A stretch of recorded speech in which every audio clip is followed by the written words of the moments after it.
Other day, another basketball stories na naman ang pagkikwentuhan natin. At ngayon nga, yung balitang may tinapos na nga daw na trade ang Los Angeles Lakers. At ang balitang paborito na nga daw ang Golden State Warriors na makakuha kay Michael Porter. Mismo ang team owner nga ng Phoenix Suns na si Matt Ishbia ang nagsabi sa kanyang post sa social media na hindi na nga daw dapat pang mag-aksaya pa ng panahon at ang oras ang Los Angeles Lakers na tumawag sa kanila patungkol sa trade ni Dillon Brooks dahil wala itong mapapala dito. Wala rin naman nga daw silang balak na i-trade si Brooks ngayong season. Pero hindi lang naman nga ang Suns ang hindi pabor sa ganitong klaseng trade dahil maging ang mismong superstar nga ng Los Angeles Lakers na si Luka Doncic ang hindi gusto ang kanyang klaseng ideya. Yes, tutol nga si Luka sa pagkuha ng Lakers kay Brooks dahil naniniwala nga siya na hindi rin naman ito nababagay sa playing style ng kanilang team. Isa pa, meron rin naman nga itong initan sa prangkisa ng Lakers especially kay LeBron James noon pa.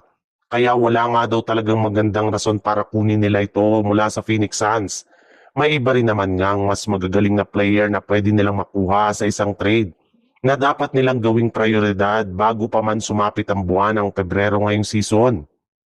Sa ibang balita naman, matapos nga ang pananatili ng Golden State Warriors sa ibaba ng standing, payag pa rin nga ang kanilang team sa ideya na tuluyang paggawa na ng trade sa lalong madaling panahon. Sa katunayan, base nga sa ibinulgar ng isang NBA insider, bukas pa rin nga daw ang pintuan ng Warriors para i-trade si Kuminga sa kupunan ng Brooklyn Nets upang makuha ang matagal na nilang target na si Michael Porter Jr. III na available pa rin nga sa trade market. May ilang mga miyembro nga ng front office ng Warriors ang gustong-gusto ang potensyal at ang galaw ni Michael Porter Jr. sa loob ng court at naniniwala nga sila na magkakaroon nito ng malaking impact sa kanilang kampanya next season.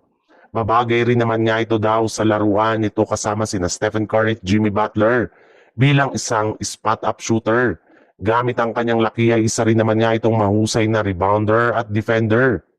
Posible nga daw ito na ang maging susi para hindi na sila mahirapan pa na manalo sa kanilang mga laro sa kanilang mga road games. At makukuha nga nila ito mula sa Nets gamit ang kanilang mga players na sina Jonathan Kuminga, Moses Moody, Buddy Hield at dalawang future first round pick. As of now nga ay ang Golden State Warriors na rin naman nga ang favorite team na makakuha kay Michael Porter Jr. kaya maaari na nga nila itong samantalahin.